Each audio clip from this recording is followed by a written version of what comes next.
Friends, आज हम लोग क्लास 12 का जो ज्योग्राफी है फर्स्ट चैप्टर मानव भूगोल प्रकृति एवं विषय क्षेत्र, तो आज हम उसके ऑब्जेक्टिव क्वेश्चंस पे चर्चा करेंगे। देखो, पहला जो क्वेश्चन बोलता है कि प्रादेशिक नियोजन का विशिष्ट लक्षण है। तो प्रादेशिक नियोजन का जो विशिष्ट लक्षण है, ये क्षेत्र विशेष के विकास का उपागम। प्रादेशिक नियोजन का विशिष्ट लक्षण किससे हो जाएगा? क्षेत्र विशेष के विकास का उपागम इसका आंसर होगा। देखो, दूसरा, निश्चयवादी संकल्पना में किस घटक को महत्वपूर्ण माना गया है? तो देखो, निश्चयवादी या नियतिवादी संकल्पना में प्राकृतिक घटक को महत्वपूर्ण माना गया है।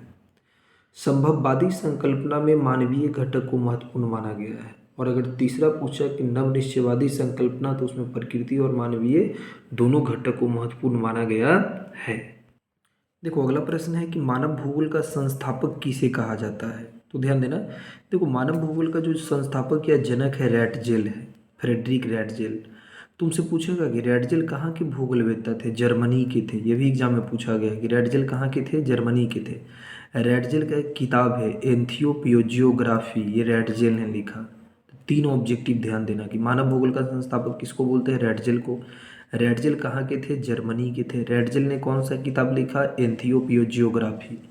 चौथा, देखो, पर्यटन भूगोल मानव भूगोल के किस क्षेत्र से संबंधित है? तो देखो, पर्यटन, कोई पर्यटक आएगा देश में, पर्यटन करेगा या राज्य में, तो राज्य सरकार को उससे बहुत ज़्यादा आमदनी होगा, तो ये आर्थिक भूगोल से संबंधित है। पर्यटन भूगोल किस भूगोल के क्षेत्र से संबंधित है? तो आर्थिक भूगोल। ठीक ना। देखो, पांचवा है, निम्नलिखित में से कौन आर्थिक भूगोल का उपक्षेत्र नहीं है? तो देखो, कृषि भूगोल भी आर्थिक भूगोल का उपक्षेत्र है, क्योंकि कृषि से भी आमदनी मिलेगी, इनकम। औद्योगिक भूगोल, उद्योग धंधा होगा तो ये भी इनकम का सोर्स है। पर्यटन भूगोल, ये भी इनकम का सोर्स है, तो ये भी आर्थिक भूगोल होगा। लेकिन सैन्य भूगोल से कमाई नहीं होगी, तो सैन्य भूगोल आर्थिक भूगोल का उपक्षेत्र नहीं है। तो आर्थिक भूगोल का उपक्षेत्र कौन नहीं है? तो सैन्य भूगोल, ये 5 का डी होगा। सैन्य भूगोल आर्थिक भूगोल का उपक्षेत्र नहीं है। छठा, रुको और जाओ निश्चयवाद का दूसरा नाम क्या है? तो नव निश्चयवाद। ध्यान देना, रुको और जाओ निश्चयवाद का दूसरा नाम नव निश्चयवाद है, जिसके प्रवर्तक कौन है? टेलर है। जिसके प्रवर्तक कौन है? टेलर है। आगे देखो, संभववादी अवधारणा में किस घटक को महत्वपूर्ण माना गया? तो तुमको पता है ना, संभववाद में मानव को महत्वपूर्ण माना गया। संभववाद में किसे महत्वपूर्ण माना गया? मानव को। अगला देखो, निम्नलिखित में से कौन सा एक मानव भूगोल का उपागम नहीं है? ये बार बार पूछा जाता है।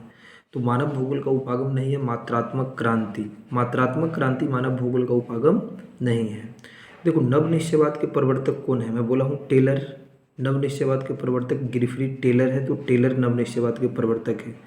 अगला देखो, निम्नलिखित में से कौन सा एक लोगों और पर्यावरण के बीच, ये भी बहुत बार पूछा गया है, कौन सा एक लोगों और पर्यावरण के बीच अनोन्य क्रिया का सर्वाधिक महत्वपूर्ण घटक है? तो प्रौद्योगिकी, टेक्नोलॉजी। ध्यान देना मेरी बात को, टेक्नोलॉजी के माध्यम से भी लोग और पर्यावरण जुड़ते हैं।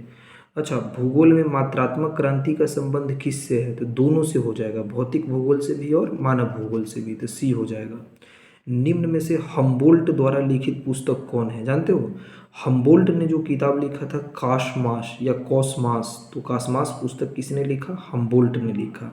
तो इतना आपको ध्यान देना है कि हम्बोल्ट ने लिखा था कास्मास पुस्तक। और एक आपके एग्जाम में पूछता है जियोग्राफिया जेनरालिस पुस्तक के लेखक कौन है? तो वारेनियस। वारेनियस ने एक किताब लिखा था जियोग्राफिया जेनरालिस। देखो, अगला प्रश्न क्या है, निम्नलिखित में से कौन मानव भूगोल से संबंधित नहीं है? प्रत्यक्षवाद, संभववाद, मानववाद, समुद्र विज्ञान। तो देखो, समुद्र विज्ञान मानव भूगोल से संबंधित नहीं होगा। क्यों? क्योंकि समुद्र विज्ञान आ जाएगा भौतिक भूगोल में, प्राकृतिक चीज है ना। फैब्रे संबंधित है, तो फैब्रे, लुसियन फैब्रे संभववाद से संबंधित है।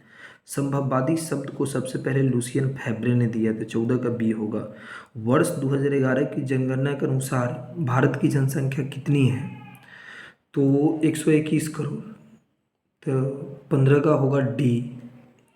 निम्नलिखित में से कौन मानव भूगोल का उपागम है? तो तुमको पता है कि प्रादेशिक विश्लेषण, क्षेत्रीय विभेदन, स्थानिक संगठन, इनमें से सभी।